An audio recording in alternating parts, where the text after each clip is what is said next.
She was 9 years old, standing barefoot on a wooden auction block, while men with sunburned necks and tobacco-stained teeth argued over the price of her sisters. Nobody was bidding to save them. Then a scarred stranger in a black duster stepped forward, dropped a leather pouch of coins on the auctioneer's table without a word, and turned those cold gray eyes on the crowd like he was daring someone, anyone, to say something about it. They didn't. But that silence wasn't respect. It was fear. And fear, as the four Calloway sisters were about to learn, cuts both ways. If you want to know whether the man who bought them was their salvation or their doom, stay until the end. Drop your city in the comments so I can see how far this story travels. Black Hollow, New Mexico Territory. Autumn, 1883. The auction was held on a Thursday, which struck Elira Calloway as deeply wrong. Thursdays were supposed to be ordinary. Thursdays were for hauling water and mending fence posts and arguing with Maeve about whose turn it was to skin the rabbits.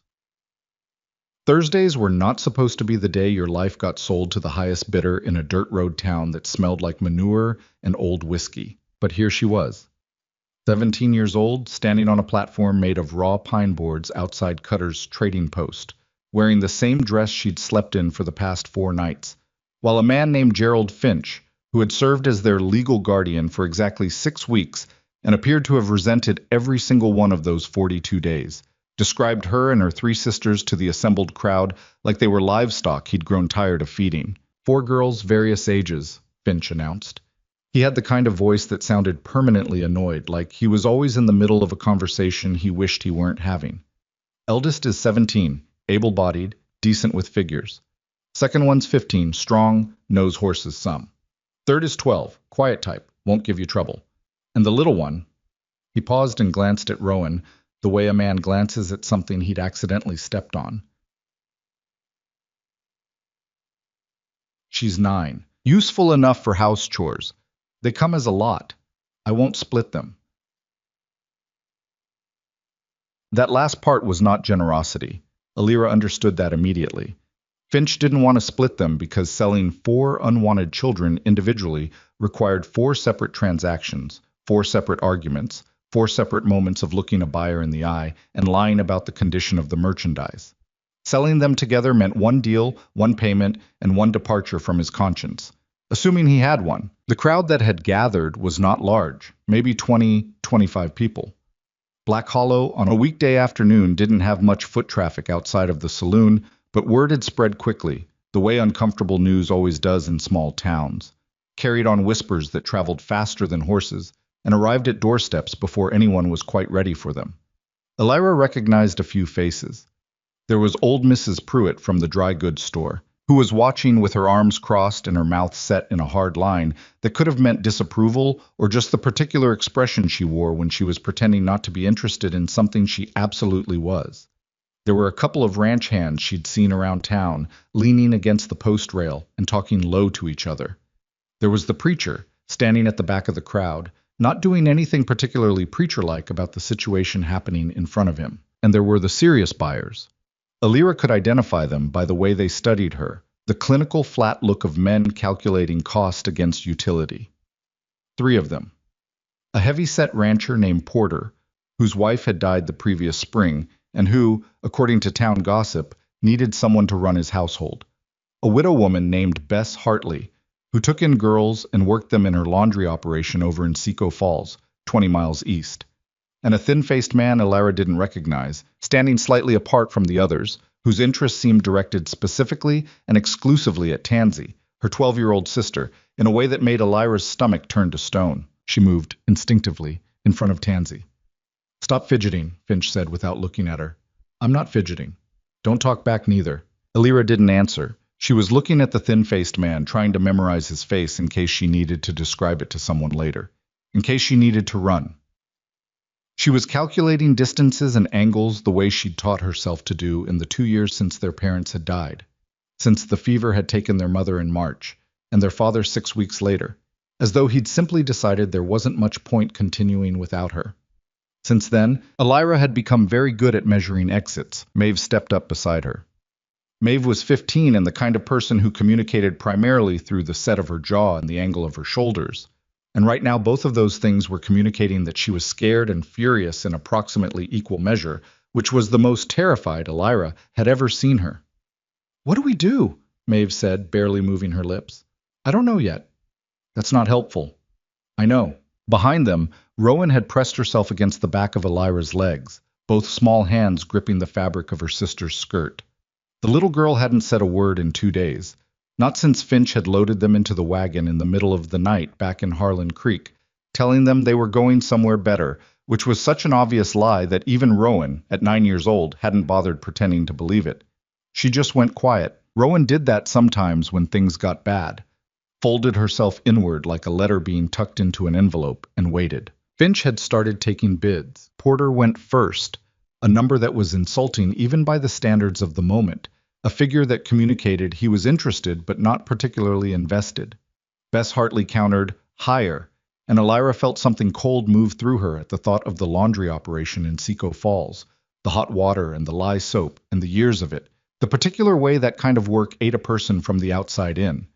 The thin-faced man said nothing yet, just watched, which was somehow worse. Tansy was 12 years old and she stood very still and straight, chin up, the way their father had taught all of them to stand when they were frightened. "Don't let them see it," he'd said. "Not because it won't help you, but because it helps you." And she was doing it now, but her hands were shaking. Elira was trying to find the exit when the stranger arrived. She heard him before she saw him. Heard the specific sound of a horse being pulled up short, the protest of leather and the hoof scrape on dry ground, and then a silence that fell over the assembled crowd. The way silence falls when something happens that everyone registers as significant, but no one quite wants to acknowledge. She turned. "I was tall." That was the first thing. Not in an imposing, deliberate way, but in the way of a man who'd simply been put together with more material than average and hadn't thought much about it since. He wore a long black duster that had been expensive maybe 10 years ago, and had since been repaired in at least 3 places with mismatched thread. His hat was pushed back slightly, and the first thing Elira noticed about his face was the scar. A pale, irregular line that ran from his left temple down through his cheekbone and ended somewhere near his jaw, the kind of scar that told a story nobody had asked to hear. He had gray eyes. Not gray like softness, gray like winter sky before a hard storm. He looked at the auction block. He looked at the 4 of them standing on it. He looked at the crowd, and something shifted in his expression. Not quite anger, more like a man who has walked into a room and identified exactly what kind of room it is and found the answer deeply unsatisfying. He swung down from the horse. "Who's running this?" he said. Finch turned. "I am, and if you're buying, the current bids—" "I heard." The stranger walked toward the trading post, and people moved. That was the thing Elira would remember later, when she was turning the moment over in her mind trying to understand it. They just moved, the assembled crowd, shifted back a few inches without apparently deciding to, the way water shifts around a thrown stone. The stranger reached the table where Finch was standing with his ledger and his money tin, and he set down a leather pouch that landed with the particular soft thud of something that contained more weight than it looked like it should. "That's for all 4, the stranger said. Finch picked up the pouch, opened it, looked inside. Some calculation moved across his face, and for a moment Elira thought he might try to negotiate, might push back, might try to establish that he was still the man in charge of this transaction. But the moment passed, and whatever was in that pouch was apparently sufficient to make him decide otherwise. "Done," Finch said. That was it. No ceremony, no paperwork beyond what Finch already had prepared, which he shoved at the stranger with the practiced haste of a man who wanted the whole business concluded before he had time to think about it. The stranger signed without reading it, a single hard signature, like a blade going into wood, and handed it back. Then he turned and looked at the 4 of them on the platform. "You can step down," he said. Nobody moved. The stranger looked at them. He didn't seem impatient or annoyed by the hesitation, just waiting, like a man who had asked a straightforward question and was prepared to give the answer, time to arrive. "I'm not going to hurt you," he said. "I'm also not going to stand here all afternoon, so if you've got questions, ask them on the road." "Who are you?" Elira said. "Dane Mercer." She'd heard the name. You couldn't spend more than a week in the territory without hearing the name Dane Mercer, usually attached to a story you wished you hadn't been told. Mercer, who'd ridden with Virgil Cross's outfit during the Range Wars. Mercer, who'd shot 2 men dead in Tucson over a land dispute that nobody ever got quite straight. Mercer, who lived alone out past the Red Cliffs in a ranch so isolated that his nearest neighbor was 18 miles south and didn't much like him. She'd heard the name and the stories, and she stood on the auction block looking at the man who owned both and felt no particular reassurance. "What do you want with us?" she asked. Something crossed his face that she couldn't read. "Honest answer, I don't entirely know yet," he said. "But I know what I don't want. And what I don't want is for any of you to go home with anyone in this crowd today." It wasn't a comfort. It wasn't supposed to be one. She could see that he wasn't making a promise he couldn't keep, wasn't dressing up a transaction in language it didn't deserve.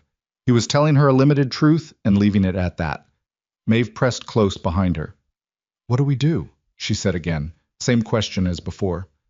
This time Elira had an answer. It wasn't a good one, but it was something. "We get off this platform," she said. But Dane Mercer had a wagon. An old spring wagon with a cracked seatboard and a roan horse that looked like it had opinions about its workload. He loaded the four of them into the back without ceremony, which was fine with Elira, who didn't want ceremony. She wanted information, and she wasn't getting much of it. The sisters arranged themselves by instinct. Elira at the front, watching the road and the man's back. Maeve beside her, already inventorying their situation with the flat pragmatic gaze she'd inherited from their mother. Tansy in the middle, arms wrapped around her own knees, still doing the chin-up don't show it thing their father had taught her, though it was starting to cost her. And Rowan pressed against Elira's side, still silent, watching Dane Mercer's back with the enormous dark eyes she'd had since birth, the eyes that saw things before she had language for them. The town of Black Hollow fell away behind them, and Elira watched it go with a complicated feeling she couldn't name. Relief and dread in a combination that sat badly together, like drinking whiskey on an empty stomach. She wasn't sorry to leave. She was less certain about where she was going. "How far?" Maeve asked, directed at Dane's back. 3 hours, he said. 3 hours from anywhere? More or less. Maeve looked at Elira. Elira looked at the horizon. The landscape around Black Hollow was the kind of landscape that didn't care about you. Broad red dirt country, under a sky so large and empty it felt less like weather and more like a statement, broken up by scrub brush and the occasional twisted juniper that had survived by developing opinions about drought. Beautiful. In the way things are beautiful when they're also trying to kill you. "You know people are going to talk," Elira said, "about what you just did." Dane didn't answer immediately. The wagon rolled over a rough patch and everyone grabbed something. "People in Black Hollow talk about everything," he said finally. "They talked about me before today. They're going to say you bought us for bad reasons. I know what they're going to say." And he turned his head slightly, not quite looking at her. "And what they say doesn't change what I did or why I did it. You want to know why I did it?" "Yes." A pause. The roan horse had strong feelings about a particular stretch of road and expressed them with its gait for a moment before settling. "Because that thin-faced man in the crowd," Dane said, "his name is Cullum. Percy Cullum. He runs a brothel in Silver City. He's been buying girls at backcountry auctions for 2 years. The sheriff in Black Hollow knows and does nothing. I've been watching him for 3 months, and I couldn't prove what he was doing until today when he opened his mouth and bid on a 12-year-old. The silence that followed had a particular quality to it. "You knew we'd be there?" Elira said. "I heard about Finch putting you up. Word travels." He paused. "I also had more money than anyone else was going to bring, so..." It wasn't a heroic speech. It wasn't dressed up. He'd said it like a man reporting facts, and then he turned back to the road. And Elira sat with it for the next several miles, turning it over, looking for the angle she was missing, the part where this fell apart into something she should have expected. She couldn't find it.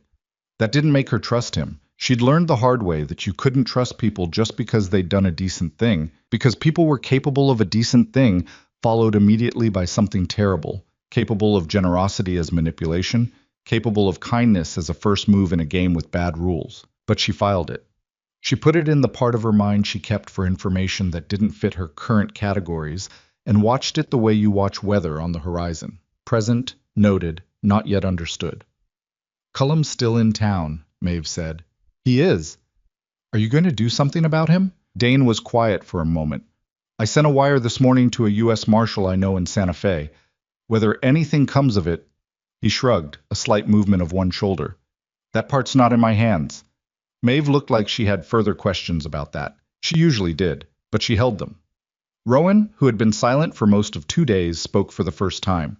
She said, directed at the back of Dane Mercer's hat, "Do you have a dog?" Dane blinked.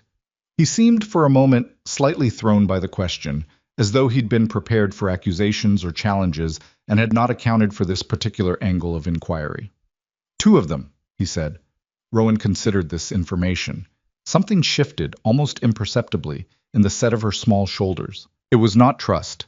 It was something much smaller than trust, something that might, under the right conditions, grow into the beginning of a willingness to consider the possibility of trust. But it was a start. They arrived at the Mercer Ranch as the sun was going down, which meant they saw it first in the light that makes everything look more dramatic than it is. All long shadows and orange-lit stone, and the particular golden quality of late-day western sky that painters attempted and rarely captured honestly. The ranch sat in a hollow, hence perhaps the naming conventions of the region, backed against a series of red sandstone formations that rose up behind it like a crooked wall. The main house was a low adobe structure, thick-walled, with a porch that had seen better decades and a window on the east side that had been boarded over with fresh timber. There was a barn, solid and larger than the house, a water trough, a pole corral with 3 horses in it, a kitchen garden that had been worked seriously by someone who understood what they were doing, though it was going to seed now for lack of attention, and 2 dogs, a brown and white cattle dog, and something larger and shaggier and indeterminate in its heritage that launched itself off the porch as they arrived and ran 3 circles around the wagon for reasons that were its own. Rowan climbed off the wagon before it had fully stopped, which made Elira's heart jump. But the dog, the large shaggy one, apparently took this as the correct response to its greeting, and the 2 of them conducted an introduction that seemed mutually satisfying. "That's Cooper," Dane said, watching them. "He'll knock her down if she runs at him wrong." "She knows dogs," Tansy said, first thing she'd said in hours. "She's good with animals." Something in Dane's expression, watching Rowan and the dog, was not quite a smile. Too small for that, too internal, but it was adjacent to one, the shadow of one, and Elira filed that too. He showed them the house. There were 2 rooms, a main room that served as kitchen and living space both, with a fireplace, a table, a collection of functional furniture that had clearly been chosen for durability rather than aesthetics, and a bedroom off the back with 1 bed and a window facing the formation wall. He showed them the bedroom without comment. "I sleep in the barn," he said. "You sleep in the barn," Maeve repeated flatly. "I've been sleeping in the barn for years. It's fine. I have a cot." "Why?" A pause. "Because I find it easier to sleep when I can hear the horses," he said, which was either the truth or an extremely specific lie, and Elira wasn't sure which.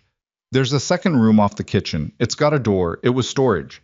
We can clear it out and put bedding down. It's not much, but it's walls and a roof," Elira said. "Yeah.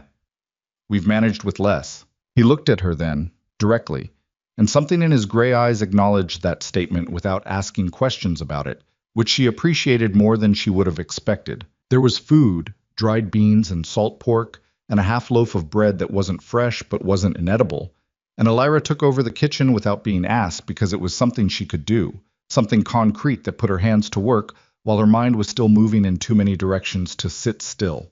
Maeve helped without commenting. Tansy found a corner of the main room and sat in it with her knees drawn up and said nothing for a long while, which was her way of processing things that had been too large to look at directly. Dane ate with them. He ate efficiently and without much ceremony, and he didn't try to make conversation, which Elira found both unusual and strangely decent. Most men in his position, she suspected, would have felt obligated to perform some kind of reassurance, to fill the silence with words that were really about managing their own discomfort. He just ate and passed the bread when it was needed and left the silence alone. After supper, when Rowan had fallen asleep between the large shaggy dog and the cattle dog on the floor beside the fireplace, and nobody had moved her because it seemed cruel to disturb either party, Dane pulled out the document Finch had given him, the papers transferring legal guardianship, and set them on the table. "I need you to understand what this is," he said. Elira looked at the papers and then at him. "I have legal guardianship of the 4 of you until the eldest turns 18, he said. "That's you. When you turn 18, you can decide what you want to do and where you want to go, and I have nothing to say about it. Same for the others as they each turn 18. But until then," he stopped, started again. "The law in this territory is what it is. which is complicated and mostly useful to people who already have power. I needed something that would hold up if Finch or someone else tried to dispute it or take you back. This does that. And what do you want from us? Elira asked. The question she'd already asked once, with a different answer than this time. He thought about it. Actually thought about it, didn't reach for the nearest convenient response. Help with the ranch, he said. I won't pretend I don't need it. I'm one man on 160 acres, and I've been losing ground for 2 years, but I'm not going to work you like livestock. If you're sick, you rest. If something's wrong, you tell me. If one of you needs something I can do, I'll try to do it. He paused. And I'll feed you, properly. I know that seems like a low bar. It does, Maeve said. It shouldn't, he said, but I know it does. He wasn't apologizing for the world. He was just locating himself within it honestly, saying this is what I can offer, and this is what it is, without performing generosity he didn't have, or promising outcomes that were out of his control. Elira had met plenty of people in her 17 years who made grand offers with comfortable ease, who promised safety and warmth and better days, and she'd learned the weight of those promises by the way they evaporated when anything got difficult. This man was not doing that. This man was telling her something that fit inside the borders of what was real, and that was, she was discovering, its own kind of extraordinary. We'll need to know the ranch, she said, the layout, the work, the problems. I'll show you tomorrow. And the neighbors. Something moved across his face. That I'll tell you tonight, because you need to know before morning. He leaned back in his chair and the firelight did something to the scar on his face, deepened the shadow of it. My nearest neighbor to the north is a man named Silas Vane. He runs the Vane Consolidated Cattle Company. He controls most of the grazing rights in this part of the territory, has for 10 years. 3 years ago, he made me an offer for this land. I said no. Since then, we've had a complicated relationship. Complicated how? Elira asked. He's tried 4 different legal challenges to my water rights. He's hired 2 different lawyers to find holes in my land deed. He's had men ride my fence line looking for excuses. Dane's jaw tightened. He hasn't done anything directly. Not yet. But he's patient. He's been patient for 3 years. Why does he want this land specifically? Dane looked at the table for a moment, then back at her. The aquifer. There's a water source under the northwest corner of this property that feeds 3 different streams that eventually cross onto his grazing land. Whoever controls this land controls the water. And in this territory, whoever controls the water controls everything, Maeve finished. Yes, Elira sat with that. It had the horrible clarity of a simple problem. One man with power and patience and the willingness to use both, and one man with land worth taking and not quite enough of everything else. So we came here, Maeve said slowly, and now there are 5 of us instead of 1. That's right. Does that make your situation better or worse? Dane appeared to genuinely consider the question. I don't know yet, he said. Ask me in a month. It was not the answer Elira would have preferred, but it was the honest one, and by now she was developing a theory that with this man, the honest answer and the preferred answer were almost never going to be the same thing, and that this was, in some counterintuitive way, a reason to keep paying attention to him. She looked at Maeve. Maeve looked back. Something passed between them, the silent language of sisters, the shorthand of 2 people who've spent years reading each other across difficult rooms. Not safe, Maeve's look said. Not safe, Elira agreed. But maybe. Tansy cried that night.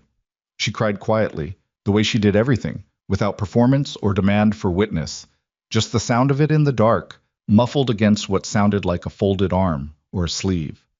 Elira lay still and listened and let her, because Tansy cried the same way she was brave, on her own terms, and interrupting either one felt like a trespass. The storage room they'd been given was small, maybe 10 feet by 8, with a low ceiling and walls that sweated cold at night, and a smell of dried corn and old leather that wasn't entirely unpleasant. Dane had dragged in bedrolls and a wool blanket that smelled of horses. It wasn't the worst place Elira had slept in the past year and a half. It was close. She stared at the ceiling and listened to her sister cry and thought about the auction block and the thin-faced man named Cullum and the scar on Dane Mercer's face and the document on the table and the water underground that everyone wanted to control and the red cliffs outside that blocked the stars on the north side, and she thought, We are still alive. It wasn't much. As thoughts went, it was about as stripped down as a thought could get, the absolute minimum required to qualify as a reason to keep going. But she'd found, in the past 2 years, that the stripped-down thoughts were often the most reliable. The elaborate ones, the ones about justice and fairness and deserving better. Those were the thoughts that cost you something when they didn't come true. The stripped-down ones were just true, flatly, without needing anything else to support them. We are still alive. Tomorrow, we learn the land. And then we figure out the rest. In the main room, the fire burned low. Rowan slept with one arm over the shaggy dog's back. Outside, in the barn, Dane Mercer was presumably on his cot listening to horses breathe, which was apparently what helped him sleep. And Elira didn't know what to make of that either, but she filed it alongside everything else. The leather pouch of coins, the cold gray eyes, the flat refusal to make promises he couldn't keep, and let the filing be enough for now. The frontier dark was absolute. No city light, no neighbor light, nothing for miles in any direction except the enormous cold prickle of stars and the wind moving through juniper, and the distant sound of something in the canyon that she told herself was an animal, and probably was. Tansy stopped crying. Elira closed her eyes. They were 3 hours from anywhere, in a house belonging to a scarred man with a dangerous reputation and a dangerous neighbor and water under the ground that everyone wanted. They had no money, no legal standing of their own, no plan beyond tomorrow morning. But they were together. And in Elira Calloway's hard-won accounting of the world, together was the only currency that had never once failed to be worth something, even when everything else had. She slept. The first week at the Mercer Ranch was the kind of hard that doesn't announce itself. It just arrives, quietly, in the gap between what you expected and what is actually true. Elira had expected harder. That was the honest thing. She'd expected cruelty dressed as discipline, or indifference dressed as instruction, or, worst case, the particular kind of entitled authority that men in this territory seemed to carry like a sidearm, always present, always one wrong word away from being drawn. She'd grown up around enough of it to know its shape in the dark. What she got instead was Dane Mercer showing her the property line at 6 in the morning on the second day, walking the full perimeter with her while the other 3 sisters were still asleep, pointing out fence posts that needed resetting and a stretch of wire that cattle had pushed through twice already, and a dry creek bed that would flood in spring and ruin the southeast corner of the grazing field if the drainage ditch wasn't cleared before December. He didn't explain any of it gently.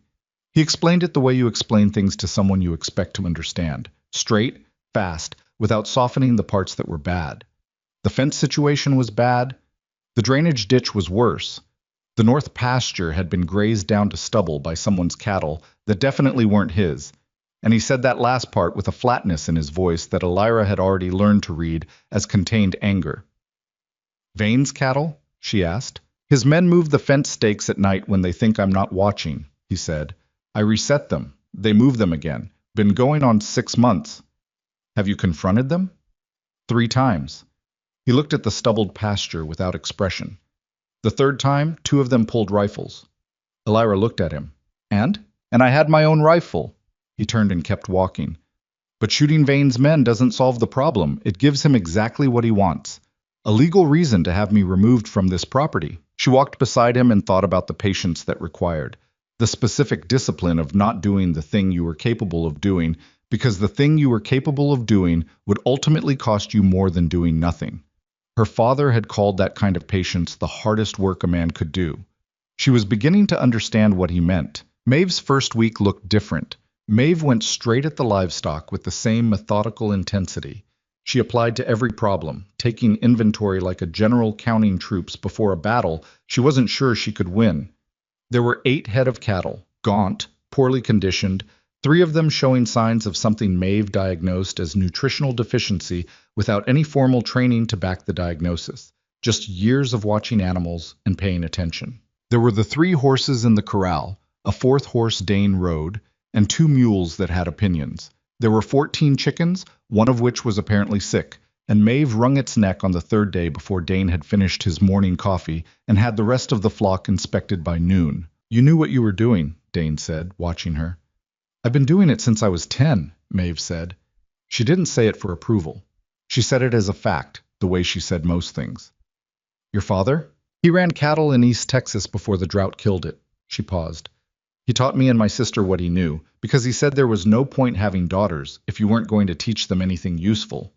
She picked up the next chicken and checked its feet with the brisk efficiency of someone who'd done this 800 times. He was right about that part, at least. Dane was quiet for a moment. What happened to him? He died? I'm sorry. Maeve looked up at him. So am I, she said, and there was nothing sentimental in it, just the plain weight of a true thing, carried without decoration. She went back to the chicken.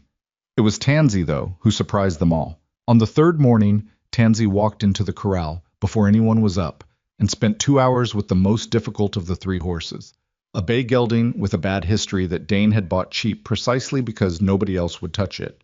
And by the time Elira came out to find her, the horse was eating from Tansy's hand with all the drama of something that had always been true. Dane stood at the corral fence with a cup of coffee, going cold in his hand and an expression on his face that Elira could only describe as genuinely startled. How long has she been doing that? He said. Since she could walk, Elira said. That horse bit a man last month. He probably deserved it. Dane looked at her. Horses don't generally bite people for no reason, Elira said. Tansy says that. She's 12. She's been 12 for 8 months. Before that she was 11, and she was doing this then too. Elira watched her sister through the corral fence, the small figure and the large animal finding some agreement that neither of them could have put into words. She says horses are honest. They don't pretend to be fine when they're not. Dane was quiet for a moment. She's right about that, he said, and drank his cold coffee and didn't say anything else. But something in the way he watched Tansy with the horse after that was different. The same way his expression had shifted when Rowan fell asleep on the floor with the dogs that first night. Something in him quietly reclassifying something he'd thought he understood. The problem, though.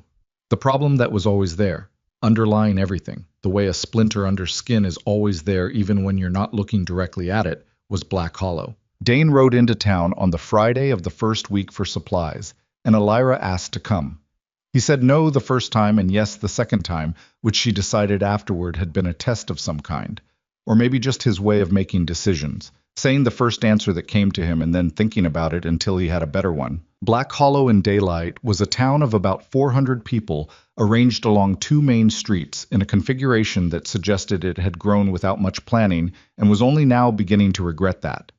There was a dry goods store, a livery, 2 saloons, a hotel with 6 rooms and a permanent smell of tobacco, a sheriff's office, and a collection of smaller establishments that catered to the ranching trade. It looked like most small western towns in 1883, a place that was working hard to be permanent and hadn't quite convinced itself yet. The reaction to Dane was immediate and difficult to misread. Not hostility exactly, not open, confrontational hostility, but a particular quality of attention, the way a room changes when a person walks into it, whose presence changes the room. Men he passed nodded and didn't meet his eye. Women moved their children slightly. The man behind the counter at the dry goods store was friendly in the practiced, careful way of someone being friendly at a cost they'd already calculated. Elira stood next to Dane and watched it happen, and understood something she hadn't quite put together before. The town's fear of him wasn't entirely irrational. He moved through the world in a way that suggested he was always aware of where the nearest exit was, and that kind of awareness, the specific hypervigilance of a man who'd been in enough dangerous situations to never stop preparing for the next one, read as threat even when it wasn't performing one. But here was the thing that surprised her, the thing she hadn't expected, the whispers that reached her, in the dry goods store, at the edge of the livery, from a woman buying flour who didn't realize Elira was standing close enough to hear, were not about Dane's dangerous past or his scar or his isolated ranch. They were about her, about the 4 of them. He bought them, one woman was saying to another, in a low, pointed voice that was deliberately not quite private. 4 young girls, and he brought them back to that ranch where nobody can see what goes on. Elira stood very still. It's not right, the other woman said. Someone should do something. Who's going to go up against Dane Mercer? A silence. Well, someone ought to. She thought about saying something. She went back and forth on it for the length of time it took Dane to finish his transaction with the man at the counter, which was long enough for her to decide 3 different things and then decide against all of them. What would she say? We're fine? They'd been there a week. She didn't know if that was true yet. He's not what you think? She didn't know what he was yet either. All she knew was what he'd done so far. The straightforward explanation of the auction, the cold coffee in the corral, the document on the table, the cot in the barn, and none of that was a story the women by the flour sacks were prepared to hear. She walked back to Dane and he looked at her once, briefly, and she thought he'd heard and said nothing about it, which she chose to take as its own kind of decency. They loaded the wagon in silence. On the way out of town, they passed a rider coming in the opposite direction. A large man on a good horse, with two riders flanking him, who had the look of men paid to be in places their employer didn't want to go alone. The large man had iron-gray hair and a face that had once been handsome in a blunt, structural way, and had since become something harder and less specific. The way features can look when the person behind them has stopped caring whether they're readable. He pulled up as they passed. Dane pulled up. The two men looked at each other, and Elira felt the temperature of the moment change the way it changes before a storm. Some quality of the air becoming charged, some hum at a frequency just below hearing. "Mercer," the large man said. "Vane," Dane said. Silas Vane looked at Elira with a gaze that was appraising in a way that had nothing to do with attraction. It was the gaze of a man measuring a new variable in a calculation he'd been running for a long time. He looked at the supplies in the back of the wagon. He looked at Dane. "Heard you had company out at the ranch," Vane said. His voice was amiable in the way that knives are flat. It had an edge, but you had to find it. "You hear everything that happens in this county, Silas. I try to stay informed." A small pause. "Must be crowded. 4 extra people on that spread of yours." "It's fine. You've been struggling out there, Dane. I can see that. The place is falling apart without enough hands." Vane shook his head, a slow, sympathetic motion that contained no sympathy. "Be a shame if those girls had to live through a hard winter in a place that can't support itself. Offer still stands, you know. Fair price. You could go somewhere more manageable." Dane's face was entirely still. "The offer has always stood, and my answer has always been the same," he said. "Have a good afternoon, Silas." He clicked the roan forward and didn't look back, and Elira, who had been watching Silas Vane's face during the exchange, saw something there that she filed immediately, urgently, in the part of her mind she kept for real dangers. The briefest hardening of the man's expression at Dane's turned back, a compression of the jaw, the specific look of someone whose patience has just moved a notch closer to its end. She didn't say anything until they'd cleared the town and were back on the open road, the wagon putting distance between them and Black Hollow, with the unhurried reliability of the roan horse's steady pace. "He's going to do something," she said. "Yes," Dane said. "You expected this." "I expected more of it sooner, when I brought you back to the ranch, giving him 4 more reasons to say I'm dangerous." He paused. "I didn't think that through well enough before I acted." It was the most vulnerable thing he'd said to her. He said it the same way he said everything, flat, factual, without drama. But it was still an admission, and Elira recognized what it cost a man like him to make one. "You were making a fast decision in a bad situation," she said. "That's when people make their worst decisions."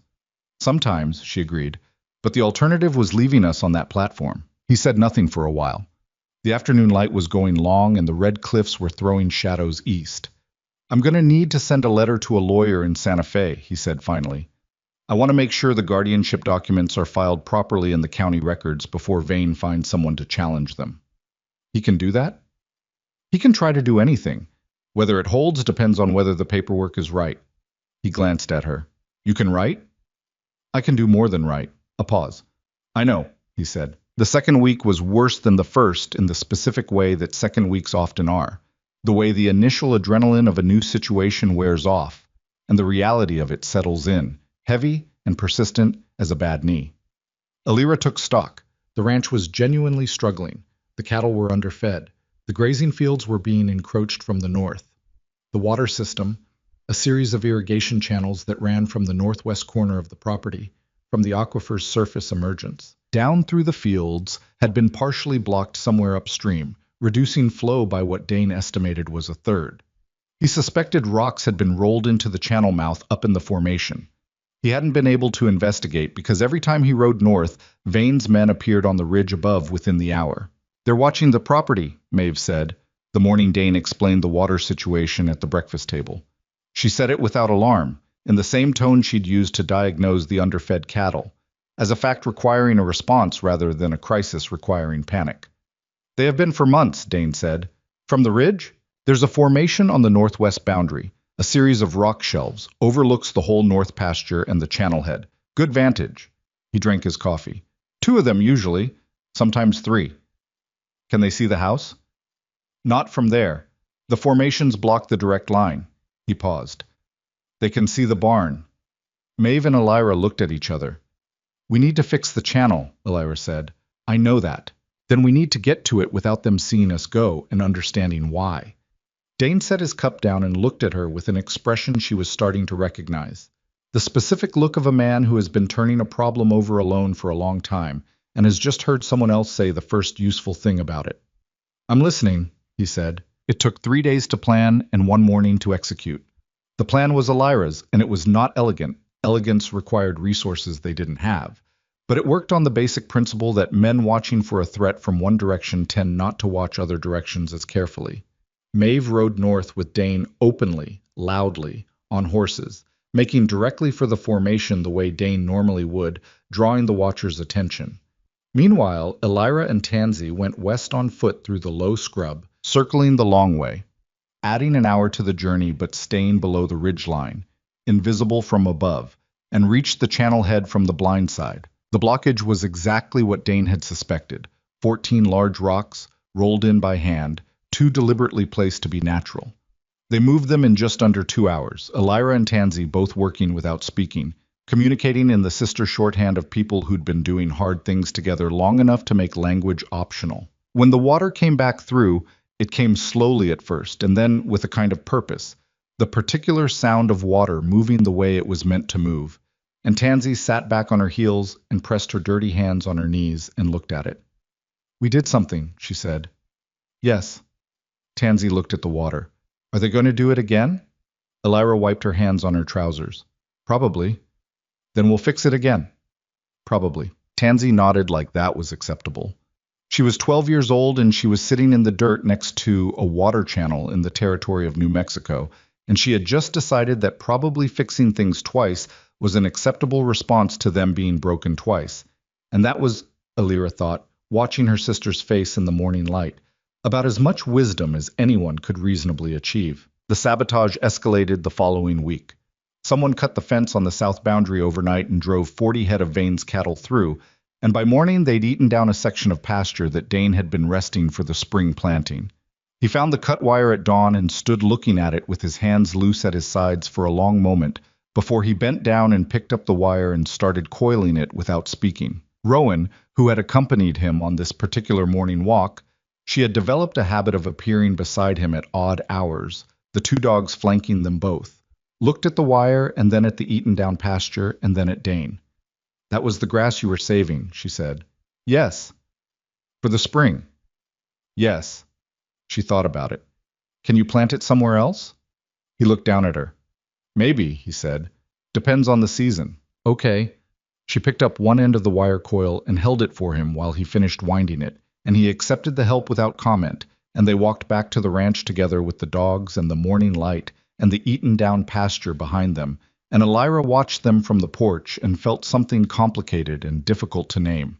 Some feeling in the neighborhood of grief and hope that didn't quite resolve into either one. The letter from Vane arrived on a Wednesday, delivered by a rider who didn't get down from his horse and didn't make eye contact and was back down the road before anyone had fully read it. It was written in a lawyer's formal language, citing 2 separate sections of territorial land code, and it gave Dane 30 days to respond to a challenge to his water rights. Specifically, a claim that the aquifer emergence on the northwest corner of his property fell within a disputed boundary that Vane's lawyers were prepared to argue predated Dane's deed. Dane read it twice, set it on the table, sat down. Elira read it after him and read it the same way, twice, carefully, looking for the angles, the parts that were bluster and the parts that had teeth. Is this legitimate? She said. The challenge? Any lawyer with a pen can file a challenge. He pressed his thumb against the table. Whether it holds, that depends on the county records and who reviews it and how much money Vane has put into the argument beforehand. A lot, probably. A lot, he agreed. She set the letter down. Outside, she could hear Maeve arguing with one of the mules, a specific, ongoing argument they'd been having for days, characterized by absolute stubbornness on both sides. She could hear Tansy in the corral with the bay gelding, the low murmur of one-sided conversation that horses apparently found persuasive. She could hear Rowan and the dogs somewhere near the woodpile. She thought about the auction block. She thought about the thin-faced man. She thought about Vane's face on the road into town, the compression of his jaw, the patience running short. "We're going to fight this," she said. Dane looked at her. "We are," he said. Not a question. "What do we need?" "A lawyer. The original survey records from 1869, and time, which is the thing we have the least of." He paused. "The 30 days starts today." Outside, Maeve won her argument with the mule, or at least the mule capitulated, which was close enough. The ranch made its ordinary sounds around them, the sounds of a place being held together by a combination of stubbornness and necessity, and something that was starting, slowly and without announcement, to resemble something else. Something that didn't yet have a name but was beginning to take up space. Alira folded the letter and put it in her pocket, and did not let herself think about losing, because she'd found over the past 2 years that thinking about losing was the fastest way to start losing, and she did not intend to give Silas Vane or anyone else the satisfaction of watching her do it. She pushed back her chair and went outside to help Maeve with the mule. The lawyer's name was Aurelio Vasquez, and he rode out from Santa Fe on a gray horse with a leather satchel so fat, with documents it listed to one side like a boat taking on water. He was a small man, precise in his movements, with wire-rimmed glasses, and the particular expression of someone who had spent 20 years in territorial courts watching money beat justice, often enough to develop a complicated relationship with both. Dane had written to him on the same day the letter from Vane's lawyers arrived. Vasquez had written back in 4 days, which Alira took as a sign that either Dane's case had merit or Vasquez owed Dane something, and when she asked, Dane said both were true, and that was the end of that conversation. Vasquez spread the documents across the kitchen table on a Tuesday morning and explained the situation with the brisk, affectionless clarity of a man delivering a medical diagnosis he hadn't caused and couldn't cure. The 1869 survey records were the key. Vane's lawyers were arguing that the original survey had been imprecise at the northwest corner, that the aquifer emergence sat inside a 12-foot strip of land whose ownership had never been clearly established, and which therefore defaulted to the larger adjacent property, which was Vane's. The argument was thin, Vasquez said, but it was not worthless, and thin arguments in territorial courts had a way of becoming substantial ones when the man making them had enough money to make them loudly enough for long enough. "How much time do we have?" Dane asked. "Realistically? The hearing's in 22 days. Vasquez pushed his glasses up. "I need the original survey stakes. The physical ones, if they're still in the ground. Survey records are paper. Paper can be argued with. Stakes are stakes." "They're in the Northwest Formation," Dane said, "assuming no one's moved them. Has anyone had reason to move them?" A silence. "I'll take that as a yes," Vasquez said, and wrote something in his notepad. After the lawyer left, Dane sat at the table for a long time without speaking. Alira washed the coffee cups and let the silence exist because she'd learned by now that Dane's silences were not emptiness. They were work, the kind that happened internally and required the same respect as any other kind. "I need to go up to the formation," he said finally. "Vane's men are watching the north pasture." "I know.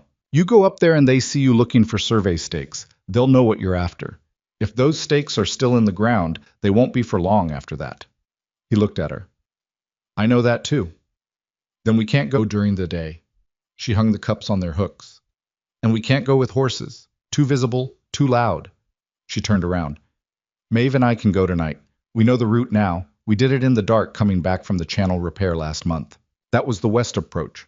The stakes are further north, closer to the ridge." "Then you'll need to draw the watchers away from the ridge before we go." She pulled out the chair across from him and sat down. "Not horses. Something they'll see from the ridge but not be able to easily reach. A fire. A small one, controlled, southeast corner. Far enough from the buildings to not be a real threat, close enough to look like an accident worth investigating." Dane stared at her. "You want to set a decoy fire on my own property?" "I want to set a small, controlled fire on your property, yes. That could get out of hand. Everything could get out of hand. That's the situation we're in." She held his gaze. "Do you have a better idea?" He thought about it, genuinely, the way she'd learned to recognize, the slight tension around his eyes, the stillness of the rest of him. "No," he said. "Then we do it tonight." Maeve, when Elira explained the plan, had the same expression she'd had on the auction block, scared and furious in equal measure, which was her version of serious attention. Tansy was told to stay with Rowan. Dane set the fire at the southeast fence line just after 9 o'clock, when the night had come down solid and moonless, a controlled burn on a section of already dead grass that he'd soaked the perimeter of with water from the trough. They saw the ridge watchers move, two dark shapes descending toward the southeast on horseback, taking the bait with the unthinking efficiency of men who'd been bored for hours and were glad of something to do. Elira and Maeve went north. It was not a comfortable journey. The terrain north of the ranch was broken up by shelves of sandstone that rose at unpredictable angles and gullies that appeared without warning in the dark, and they moved slowly, feeling their way, communicating in whispers so quiet they were almost just breath. Maeve had Dane's lantern with the shutters closed, a sliver of light when they absolutely needed it, darkness the rest of the time. They found the first survey stake 40 minutes in, still in the ground, its painted head weathered to almost nothing. The second was 10 feet east of where Dane's notes said it should be. The third was gone entirely. The hole where it had been was fresh-edged, recently dug, the loose soil still damp. "Someone pulled it," Maeve said. "Vane's men." Elira crouched over the empty hole. "Recently. Maybe the last week." "Without the third stake, can Vasquez still make the argument?" "I don't know. We'll tell him what we found and let him decide." She looked at the empty hole for another moment. "We need to document exactly where this was, exact measurements from the other two." They spent another 20 minutes in the dark with a measuring line in Elira's notebook, working by the thinnest possible light, recording distances and angles with the cold patience of people who understood that this information might be the difference between keeping the ranch and losing it. Elira's handwriting was worse in the dark than it was in daylight, and she knew it, but the numbers were right. The numbers were always right. They made it back before Dane's fire had fully died down, and he was standing at the edge of the southeast field with a bucket when they came out of the dark scrub, and he looked at their faces and knew immediately that what they'd found was not entirely what he'd hoped for. "Third stake's gone," Elira said. He absorbed that, set the bucket down. "The other two?" "Still there. We measured from both. It's in the book." He took the notebook from her and read her measurements in the dying firelight, and she watched his face while he did, and saw him doing the same calculation she'd been doing on the way back. Whether 2 stakes and a documented removal were enough to argue what they needed to argue. "I'll send this to Vasquez tonight," he said. "Is it enough?" A pause. "I don't know. Maybe. The fresh hole might actually help. It shows tampering, which suggests someone has reason to tamper, which suggests the stakes were inconveniently accurate to begin with." He closed the notebook. "But I need something else." "What?" "I need someone who was at the original survey. A witness or a record that places the stakes precisely and independently of Vane's lawyers." He looked at the dying fire. "There was a surveyor named Harlan Beach who did the Northwest Territory runs in 1869. I don't know if he's still alive." "Then we find out," Elira said. That, it turned out, was its own journey. Vasquez tracking the name through territorial records in Santa Fe, while the days counted down and the pressure on the ranch intensified in ways that were hard to see all at once, but unmistakable when you stood back and looked at the shape of them together. 2 of the cattle came down sick the same week. Not natural sick, Maeve said, her mouth tight. The kind of sick that comes from something they shouldn't have eaten. She found a section of the north fence where cut vegetation had been pushed through, dried juniper berries and what she was almost certain was locoweed, arranged in the cattle's path. She couldn't prove it. She knew exactly what it meant. Dane rode into town the next morning. When he came back, his expression had the quality she'd learned to read as something having gotten worse. "Sheriff Beaumont won't act on it," he said, unsaddling the roan with more force than necessary. "Says he'd need to catch someone in the act." "He knows it's Vane," Elira said. "He knows who pays his salary's worth of goodwill in this county, is what he knows." Dane hung the saddle. "Beaumont's not a brave man. He's not a bad one either, necessarily. He's just careful about his future in a way that makes him useless to anyone without power." It was the most overtly bitter thing she'd heard him say, and she filed it, not as something to respond to, but as evidence of a frustration that had been building for longer than she'd been here. That night, Rowan appeared in the barn doorway while Dane was on his cot, which he discovered because Cooper barked once at the door, and then went silent, which meant someone he knew. He sat up and found the 9-year-old standing there in her nightgown with a blanket around her shoulders and the shaggy dog at her heels. "Bad dream?" he said. "No," she said. "I heard you come back. You were sad." He looked at her for a moment. "I was frustrated," he said. "It's different." "How?" "Sad is when something's lost. Frustrated is when something's stuck." He paused. "This is still stuck. Nothing's lost yet." Rowan considered this. "Elira will figure it out," she said, with the absolute confidence of a 9-year-old who had 17 years of evidence for that belief. "Probably," Dane said. "She always does." She sat down on the barn floor, the blanket pooling around her, the dog settling beside her like this was where they both lived. "Are you scared?" It was the kind of question only a child would ask directly, and it landed in the space between them with surprising weight. Dane was quiet for a moment. "Yes," he said, because she was 9 and she deserved the true answer, and also because something about her particular way of asking questions made lying feel more trouble than it was worth. "Me too," she said.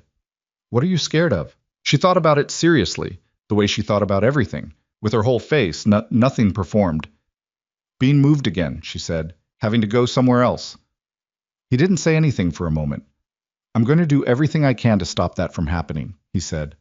"I know," she said. "That's why I'm only a little scared." She went back inside 20 minutes later and Dane lay in the dark and looked at the barn ceiling and felt something he didn't have easy access to most of the time.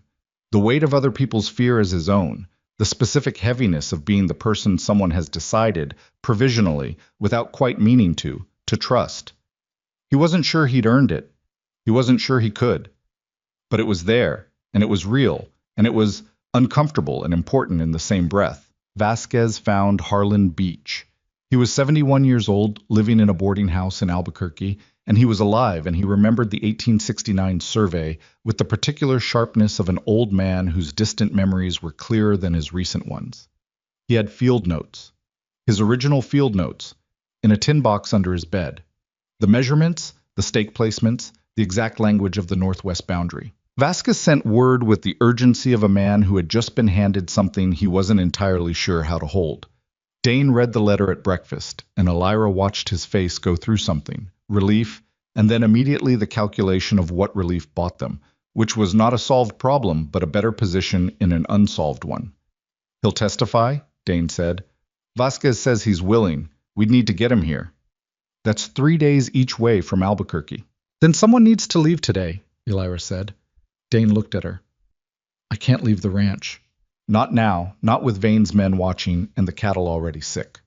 "I know." She met his eyes. "I'll go." The silence that followed had several layers to it. She could see him working through the same argument she'd already made to herself and found acceptable. She was 17. She was capable. She'd managed harder things than a 3-day ride to Albuquerque and a conversation with a 71-year-old surveyor. She watched him arrive at the same conclusion. "Maeve stays here," he said. "She's the one keeping the cattle alive." "Yes. You take the bay gelding. He's the soundest horse we have right now, and Tansy's got him half civilized." He paused. "Take Tansy." Elira blinked. "She's 12. She's 12, and that horse listens to her, and you'll be covering 120 miles. I'd rather you have someone with you who the horse won't argue with." He looked at the table. "And she hasn't been off this property since we arrived. Something about that doesn't sit right with me." It was one of the longer speeches she'd heard from him, and it surprised her, both its length and its content, the fact that he'd been paying attention to Tansy in that particular way, noticing what she needed rather than just what she was capable of. "Okay," Elira said. They left the next morning before sunrise, Elira and Tansy on the bay gelding and a borrowed mare, with Vasquez's letter and Dane's hand-drawn map and 3 days of provisions in their saddlebags. The ranch fell away behind them in the pre-dawn gray, the red formation still dark against a sky that hadn't decided yet what color it was going to be.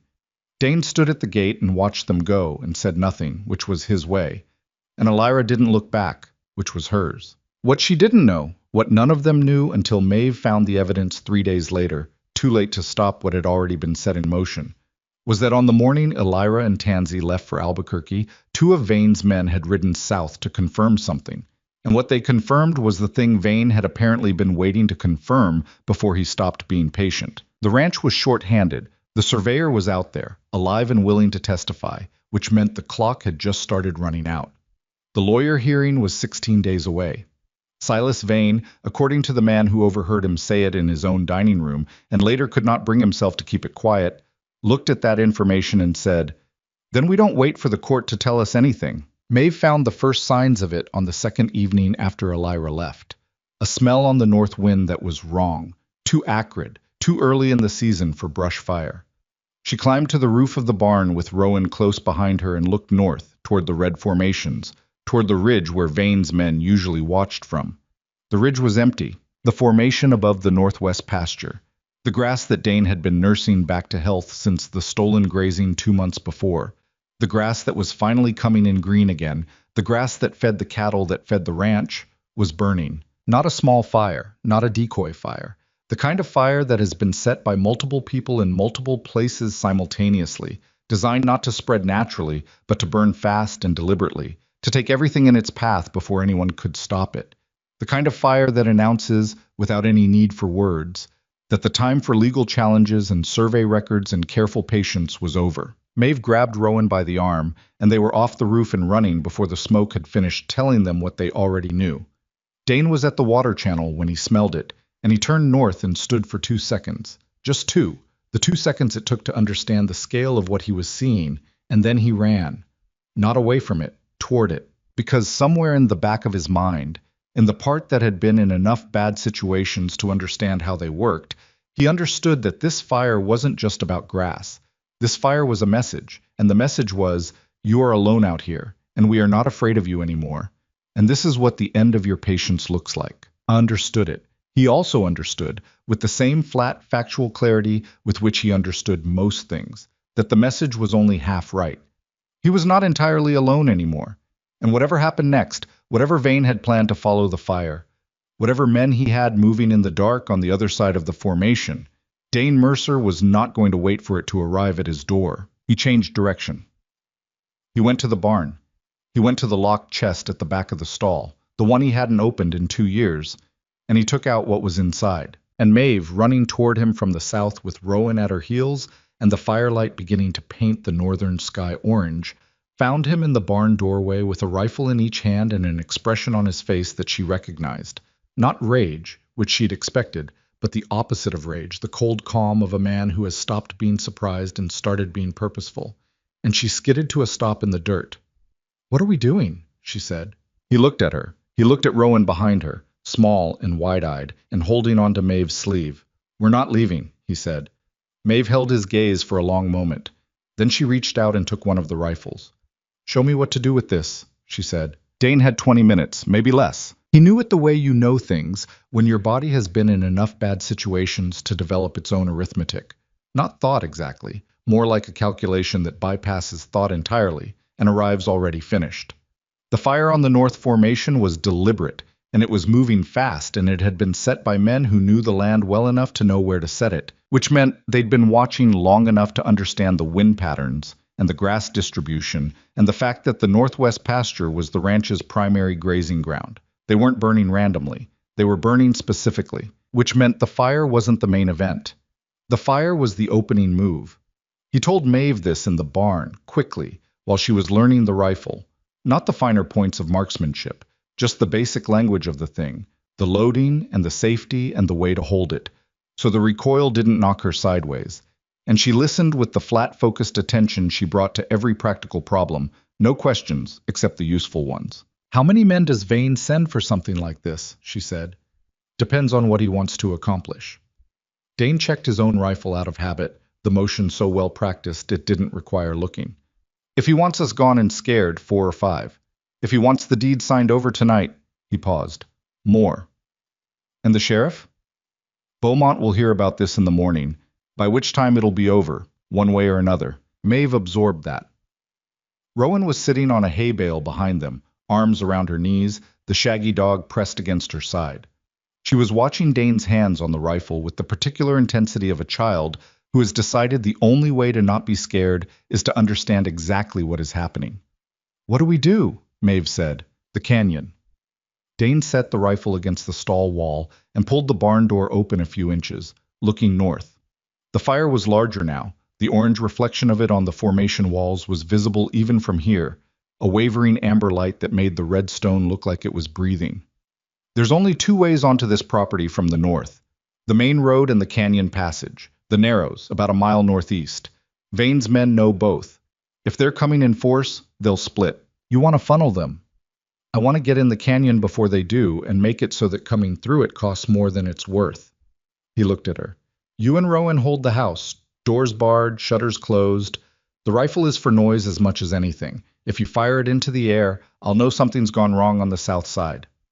And if something goes wrong on your side, Maeve said, then fire it anyway, he said, because at that point noise is all we've got. It wasn't a plan that would have satisfied anyone who liked comfortable margins. It had too many variables, too many places where a single thing going wrong cascaded into everything going wrong, and Maeve could see all of those places as clearly as he could.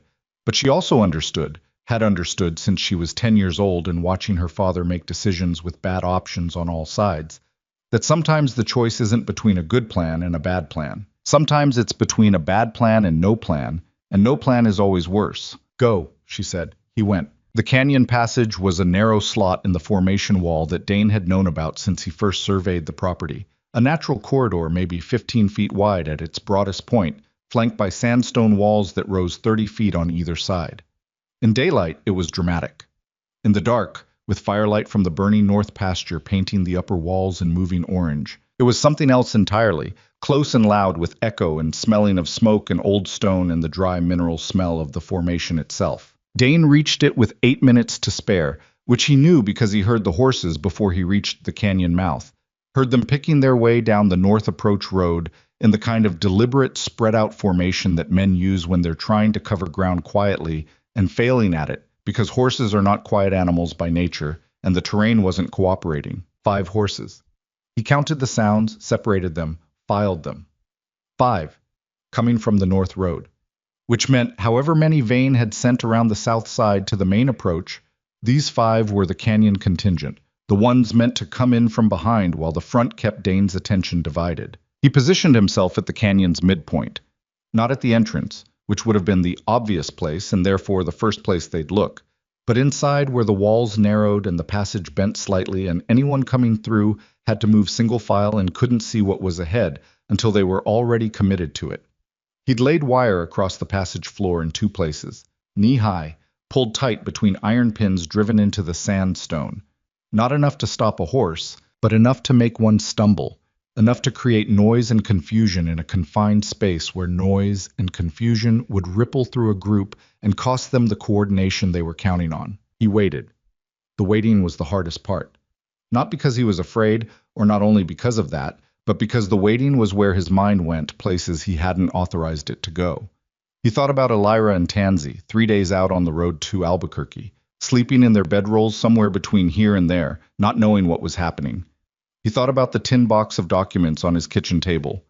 He thought about Rowan on the hay bale with her arms around her knees. I thought about what losing tonight would mean, not in the abstract legal sense of losing the property and the water rights, and the 18 months of work he'd put into recovering this land, but in the specific human sense of what it would mean for 4 girls who had already lost everything once and had come, in the space of 6 weeks, to treat this place as the tentative, fragile, not quite trustworthy beginning of something stable. He didn't let himself think about it for long. Long thinking at the wrong moment was its own kind of danger.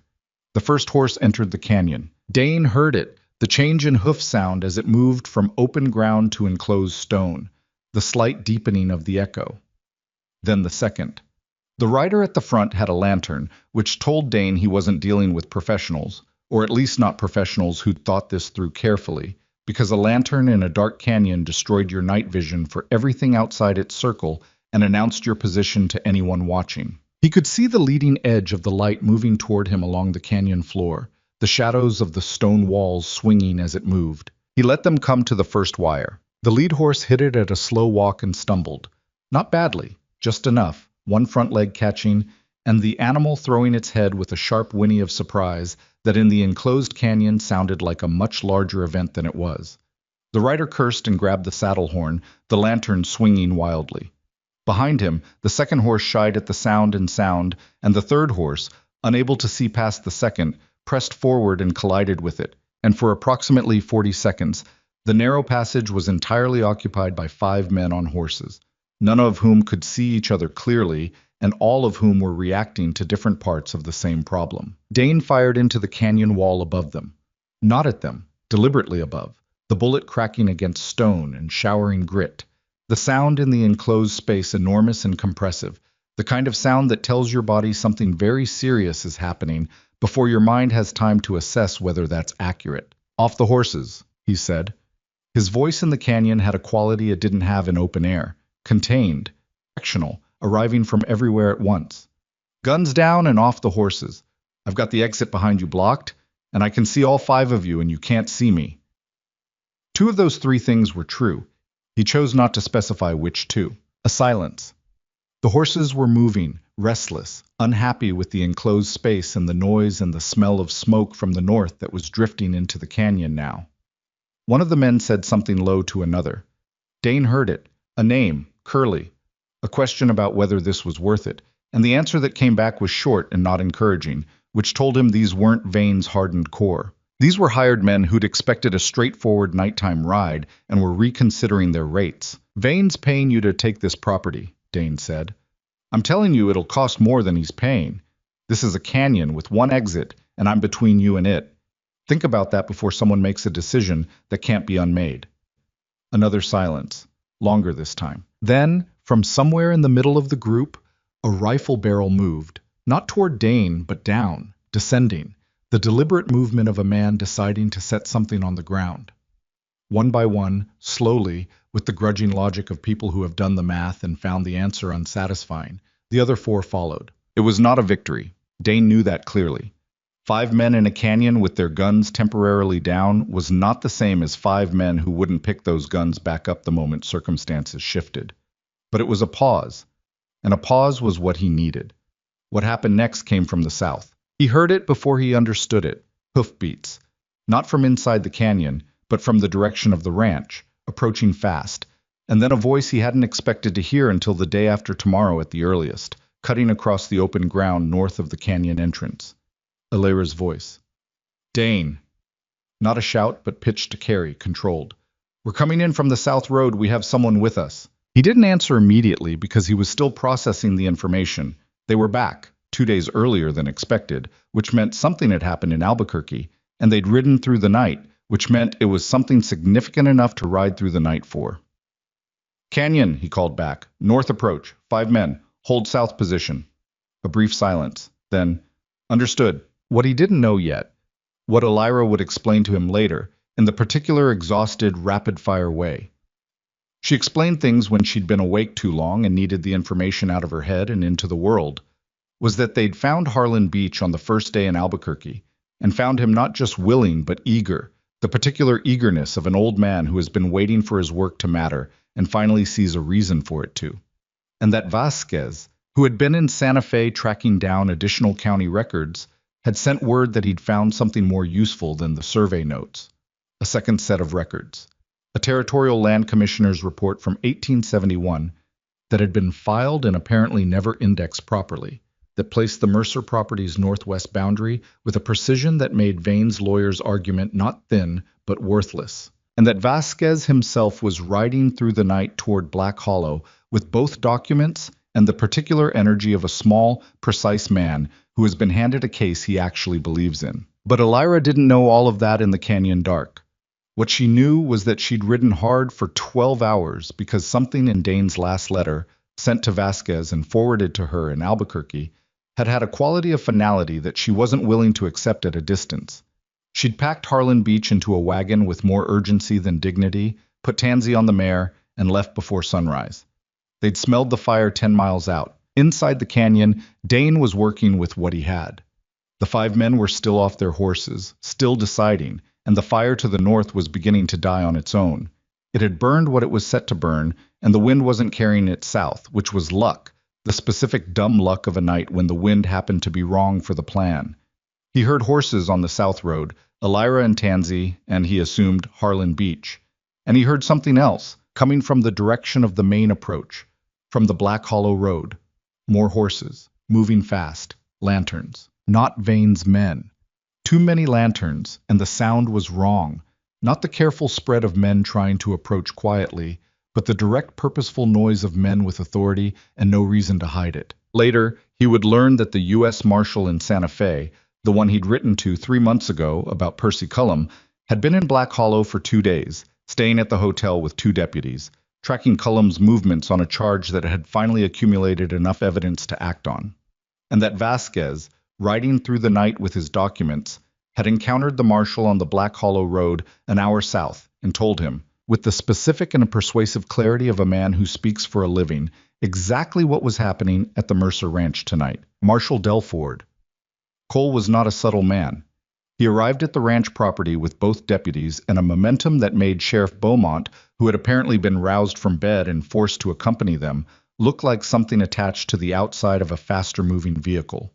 Cole dismounted at the canyon entrance, heard the situation, looked into the dark passage at 5 horses and 5 men, who were increasingly aware that the night had not gone the direction anyone had told them it would, and said, in a voice that managed to be both flat and enormous, "All right, boys, let's talk about what you're going to tell me."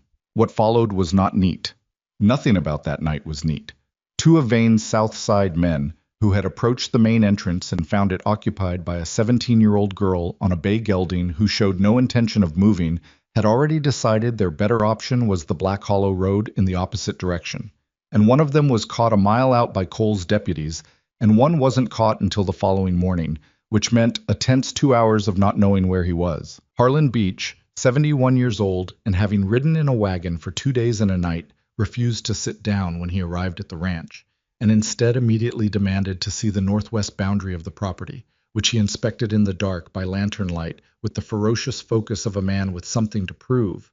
While Tansy held the lantern and Rowan followed behind asking questions he answered with surprising patience. Dane came out of the canyon after Cole secured the 5 men with the slightly dazed look of someone who has been prepared for a worse outcome than the one that's arrived and isn't yet sure whether to be relieved or suspicious. He found Elira at the ranch gate. She was off her horse, standing with her arms crossed, and her hair loose from the braid she'd started with 2 days ago and never had time to redo, and she looked, tired was the word, tired in a specific 3 days and counting way that went into the eyes and stayed there. They looked at each other for a moment. "The commissioner's report," she said. "Vasquez found it. It's Dane, it's definitive. There's no argument. The northwest boundary is exactly where you said it is, and it's been exactly there since 1871. He exhaled, a single, controlled breath. "Vane knew," she said. "He knew the whole time that the claim was worthless. He wasn't trying to win it in court. He was trying to use the threat of it to push you out before the records could be found." "I know," he said. "You knew?" "I suspected." He looked at the formation wall, at the fire damage visible on the upper ridgeline, the black and orange scar of it against the dark sky. "I didn't have a way to prove it. Vasquez does now. And Cole is—" She glanced toward where the marshal was conducting his conversation with Vane's men. "Cole is interested in the full picture, the cattle poisoning, the fence tampering, the water channel, all of it. Conspiracy to defraud," Dane said, "and destruction of property. And whatever he can connect to Vane directly, which Vasquez thinks is more than Vane realizes." She paused. "One of those men in the canyon is apparently willing to talk, the one named Curly." Dane looked at her for a long moment. She looked back at him. Behind her, the ranch house stood with its thick adobe walls and its boarded east window and its porch that had seen better decades, lit from inside where Maeve had lit every lamp they owned, and from the barn where Tansy had put the horses up and was probably talking to them all individually, and from the kitchen window where Rowan had apparently decided that the appropriate response to a very difficult night was to put water on for coffee, because that was what she'd seen adults do when things needed to settle. "You rode through the night," Dane said. "Yes. You didn't have to come back tonight. You could have sent word." "I know," she said. "I came back tonight because this is where we live and someone was trying to take it."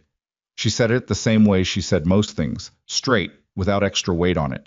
But the word live landed differently than the rest of the sentence, heavier, more specific. "Not where we are, or where we've been staying. Live." Dane heard it. He heard it the way you hear something you've been waiting to hear, without knowing you were waiting for it. The particular resonance of a thing that fits into a space you didn't know was empty. He didn't say anything in response, because he wasn't sure he had the words for it.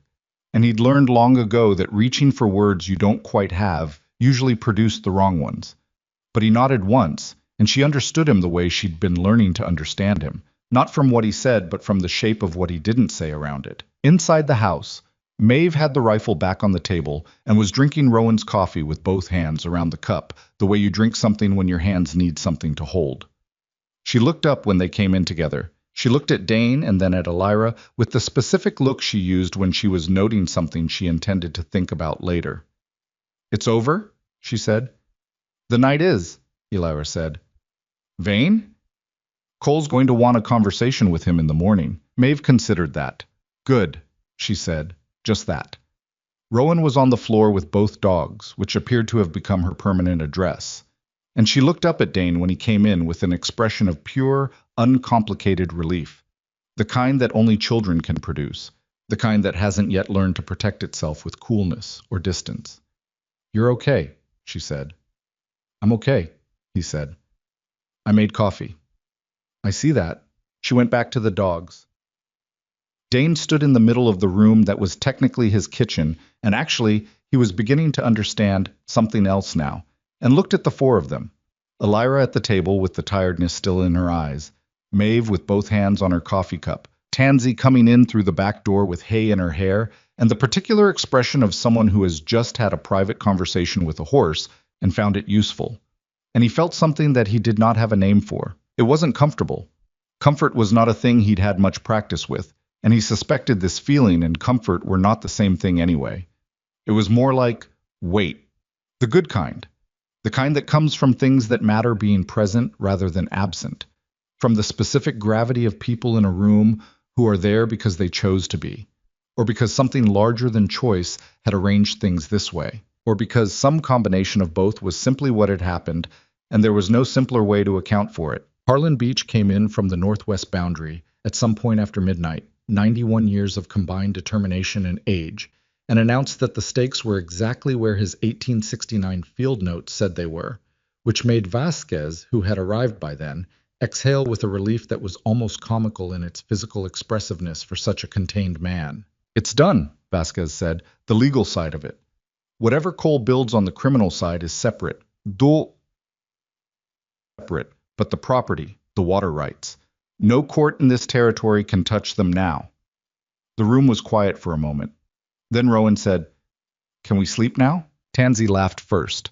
Then Maeve, which was rare enough that it surprised everyone, including Maeve herself.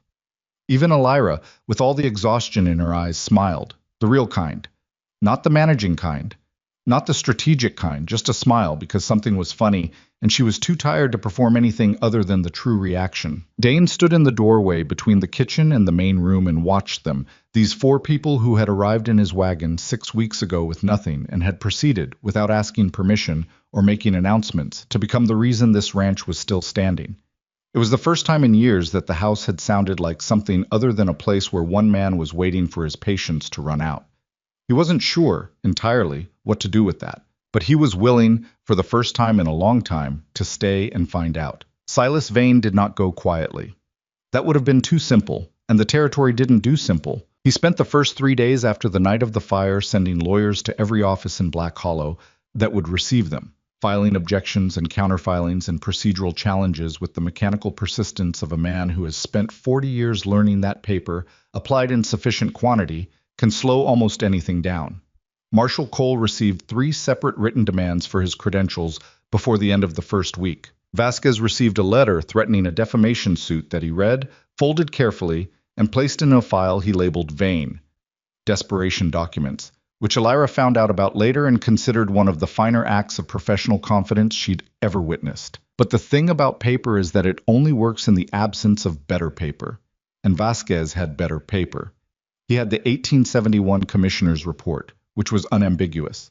He had Harlan Beach, 71 years old and possessed of a memory and a set of field notes that together constituted one of the cleanest pieces of survey evidence Vasquez said he'd seen in 20 years of territorial law.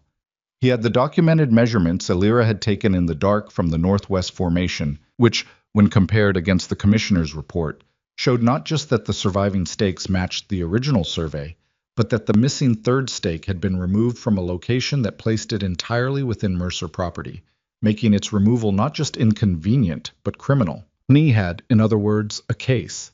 And Cole was building a different one alongside it, working from the statements of two of the 5 Canyon men who had decided, upon reflection, that their loyalty to Silas Vane's payroll had its limits, and those limits had apparently been located somewhere in a dark canyon the previous week. Vane's formal charges came down on a Friday, 18 days after the fire.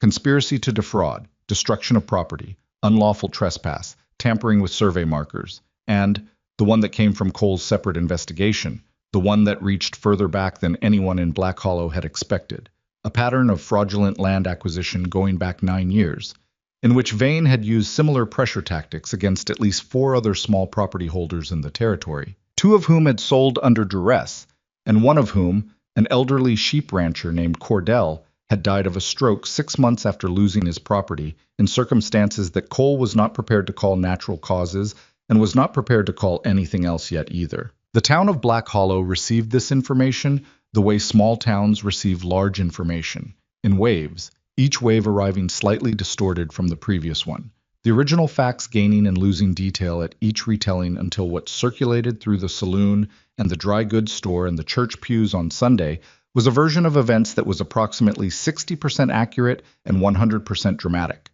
What people agreed on, across all the versions, was the essential shape of the thing. Silas Vane, who had run this county like an inherited right for a decade, had been pulled down by a scarred cowboy.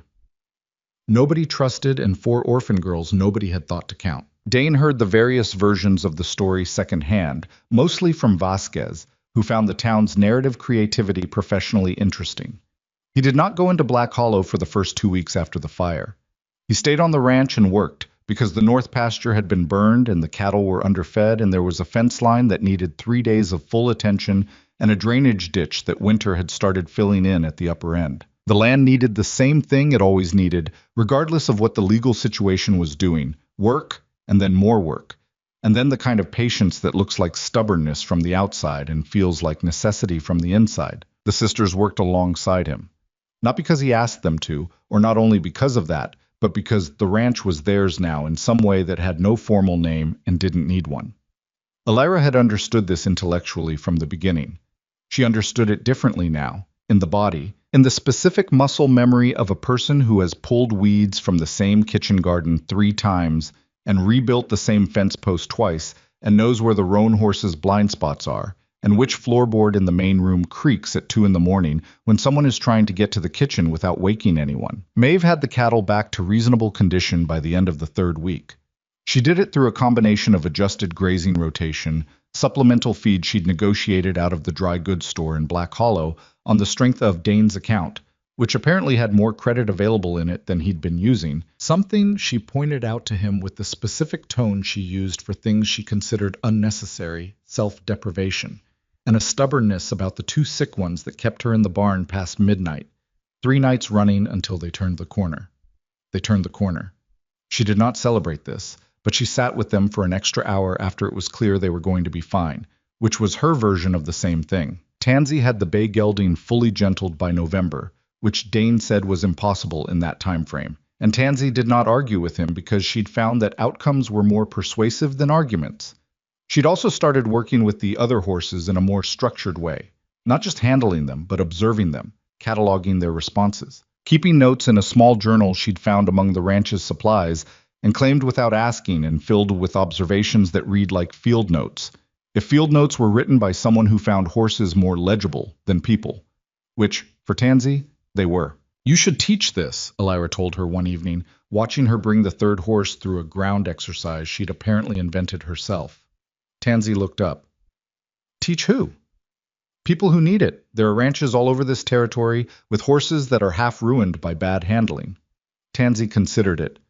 "People are harder to teach than horses," she said. "That's why you charge more for the people." Tansy thought about that for a moment, then went back to the horse, but something in the set of her shoulders suggested the idea had found a place to sit and wasn't leaving. Rowan turned 10 in December. They made her a cake with the limited supplies available, which produced something that was structurally ambitious and texturally complicated and tasted fine, good enough. edible in the particular proud way of things that were made with genuine effort and imperfect ingredients. Rowan ate 2 pieces and declared it the best cake she'd ever had, which was either sincere or diplomatic, and either way was the correct response. Dane had given her, the week before her birthday, a book he'd ordered through Vasquez from a Santa Fe bookseller, A Natural History of the Southwest, with illustrations. He'd presented it without ceremony, set it on the table beside her breakfast plate one morning without comment, and she'd picked it up and looked at it and looked at him and said, "Is this mine?" "It's yours." She'd held it with both hands for a moment, the way you hold something you're afraid is temporary. Then she'd opened it and started reading and didn't surface for 2 hours, and Dane had gone about his morning with the particular expression Elira was learning to recognize as his version of satisfaction, small, internal, visible only if you knew where to look. Marshall Cole returned to the ranch on a Tuesday in late November with his hat in his hands, and the information that Silas Vane had agreed to a negotiated settlement rather than face the full criminal trial, a settlement that included restitution to the 4 property holders he'd defrauded over the previous 9 years, the forced sale of his land holdings immediately adjacent to the Mercer property's northwest boundary at fair market value, and a prohibition from operating in the territory going forward. His empire wasn't destroyed so much as systematically deflated. The Great Vane Consolidated Cattle Company, which had spent a decade making itself synonymous with the county's identity, was reduced to a smaller, supervised operation run by a nephew who had the look of a man who hadn't asked for any of this and was only now beginning to understand what he'd inherited. He avoided prison, Maeve said, when Cole explained the settlement. Her tone made it clear what she thought of that. "He's 62 years old and he gave up everything that mattered to him," Cole said. "Some people find that harder than prison. Do you believe that?" Cole looked at her. "No," he said. "But it's what the law allowed. And the law allowed more today than it did 6 months ago, which is the direction I try to keep things moving in." Maeve considered that, and something in her face shifted. Not agreement exactly, but the acknowledgement of a position she hadn't considered, which was as close to concession as Maeve got. Elira turned 18 in January. She woke up that morning the same as any other, early, before the light, because there was always something that needed doing before the light. And for a moment she lay in the small room that had been the storage room and was now, with the addition of a proper bed frame Dane had built in November, and curtains Tansy had sewn from a flour sack and Rowan's book on the shelf, something that looked surprisingly like a room that belonged to someone. She lay there and thought about what the day meant. Legally, Dane's guardianship over her had ended at midnight. She was free to go wherever she chose, do whatever she chose, answer to no one for the first time in her life. Or rather, for the first time since her father died, and she'd been answering to necessity and circumstance instead, which wasn't the same as answering to a person but wasn't freedom either. She thought about it seriously, the way she thought about everything serious. She thought about where she would go. She thought about what go even meant at this point, what it would mean to leave this particular set of walls and this particular kitchen and this particular stretch of red dirt country, where she knew the location of every fence post that needed attention, and every place the drainage ditch collected debris, and every hour of the day by the quality of the light on the formation wall. She got up and made coffee. Dane was already at the kitchen table when she came in, which was normal. He was always at the table before anyone else, not because he slept less, but because he apparently considered the period before the household woke up as belonging to him in some way he'd never articulated, but that she'd learned to understand as necessary. He had his coffee and his own thoughts, and he was looking at the window, which was not yet showing light. He looked at her when she came in. "Happy birthday," he said. "Thank you." She poured her coffee and sat down across from him, and they were quiet for a moment in the way they'd learned to be quiet together. Not uncomfortable silence, not the silence of things unsaid, just 2 people who had learned that not everything needed to be filled in. "You're free today," he said. "I know. No obligation to stay." She looked at him. "I know that too." A pause. He turned his coffee cup in his hands. "I want to ask you something, and I want you to know the answer can be no without anything changing." She waited. "The ranch needs managing. The legal side, correspondence, accounts, trade negotiations as we expand. Vasquez says we have standing to apply for an expanded grazing permit on the land adjacent to the northwest boundary once the vein sale goes through. That's paperwork, figures, negotiation. The kind of thing I'm not good at." He stopped, started again. "I'm asking if you want to take that on. As a job. with pay, such as it is right now, and a share of what the ranch produces going forward. She looked at him for a long moment. Such as it is right now, she repeated. It'll be more, if the grazing permit goes through. And if it doesn't, then we have a harder year and we figure it out. He met her eyes. I'm not going to pretend I'm offering you something certain. Nothing out here is certain. But I'm offering you something real. She thought about leaving. She genuinely did. Let herself imagine it. The road south. The life somewhere else. The version of herself that walked away from this particular set of complications and found simpler ones somewhere else.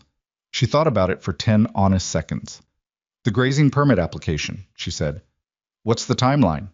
Something shifted in his face. Not quite a smile, but close enough to count. Vasquez says 60 days to prepare the filing. Then we should start next week. She drank her coffee. And Dane? Whatever you're paying me, pay Maeve the same rate for the livestock management. She's been doing it at the same level, and she hasn't asked, because she doesn't ask, but she should have what she's earned. He nodded. Done. And Tansy needs supplies. She's starting to work with outside horses. 2 ranchers have already asked about it. She needs proper equipment, and she's not going to ask for it herself either. I'll take her to the supply store in Black Hollow this week. Elira looked at the window. The light was beginning to come. The very first gray edge of it, the territory waking up the way it always did, without drama, just the sky deciding to change color and everything underneath adjusting accordingly.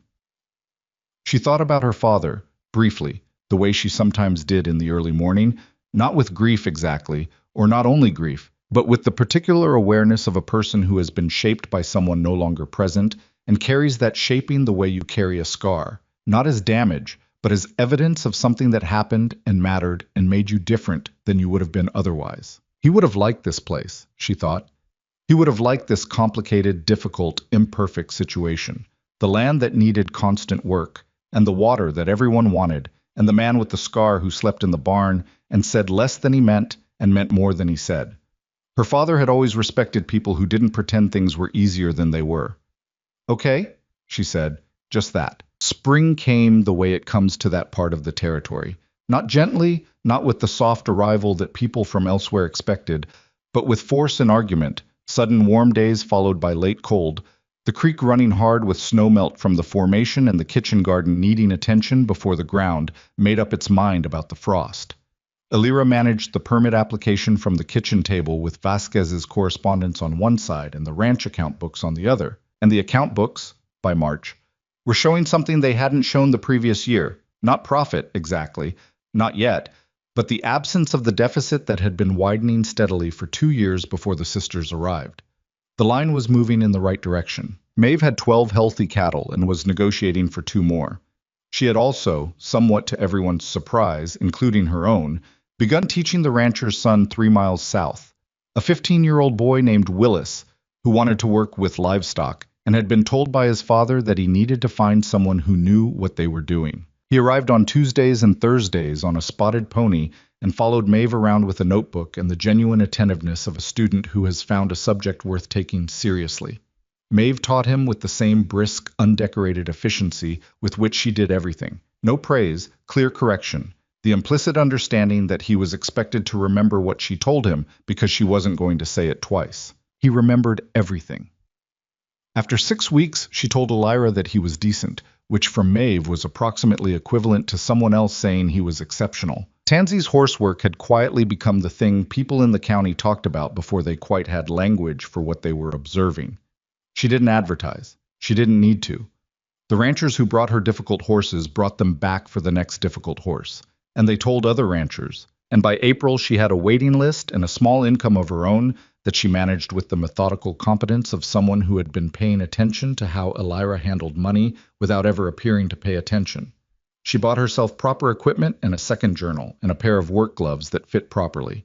And she looked, in the incremental daily way that's hard to see until you step back, increasingly like a person who was becoming what she was going to be. One evening in April, Dane found Rowan on the porch with her natural history book and the 2 dogs, reading aloud. Not to the dogs, though they were apparently an acceptable audience, but to herself, working through a passage about geological formations with the careful deliberation of a child practicing a skill she's decided to master. She was 10 years old, and she was reading a difficult text, and she was doing it without assistance, which was not something she'd been able to do 6 months ago. He sat on the porch step without interrupting her. After a while, she looked up. "The formations behind the ranch," she said. "It says here they're over 200 million years old. That's what I've heard." She looked at the formations. "They were here before everything," she said. "Before this town, before any of us. They'll be here after." Dane looked at the formations too. The afternoon light on them was the color it got in April, amber and deep red, the shadows long, the stone looking almost warm despite being the opposite. He'd looked at those formations every day for 12 years, and they'd meant different things to him at different times. When he'd first come here, they'd meant isolation, which was what he'd wanted. Later, they'd meant defense, something at his back, something no one could come over without him seeing. Now they meant something he was still working out the vocabulary for. "Does that scare you?" he asked.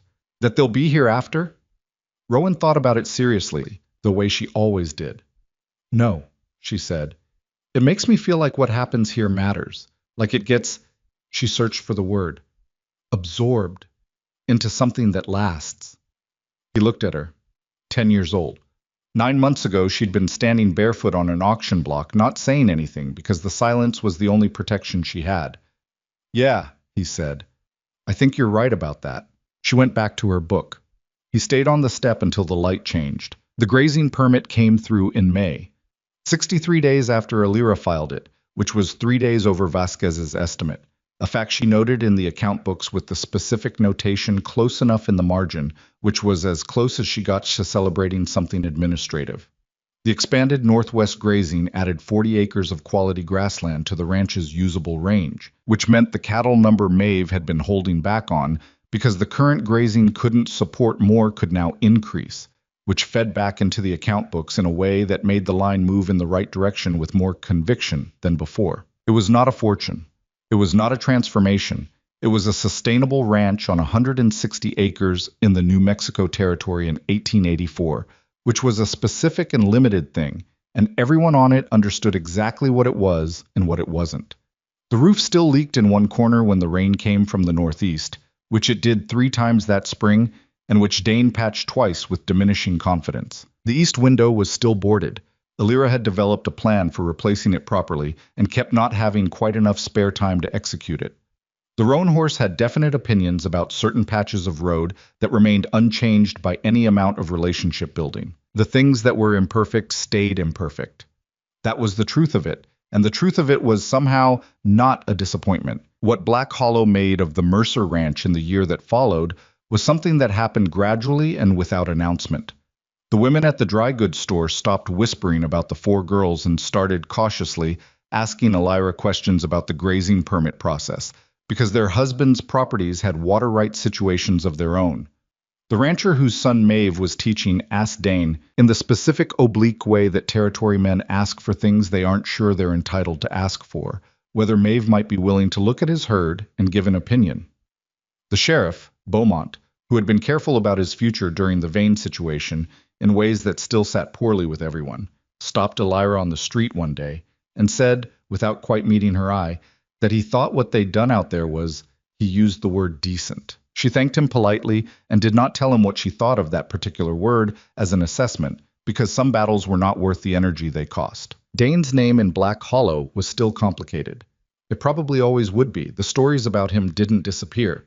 They were the kind of stories that get retold because they satisfy something in the telling. The version where a dangerous man bought 4 orphan girls from an auction block and nobody knew what to think about it, and then found out they'd been wrong about what to think about it.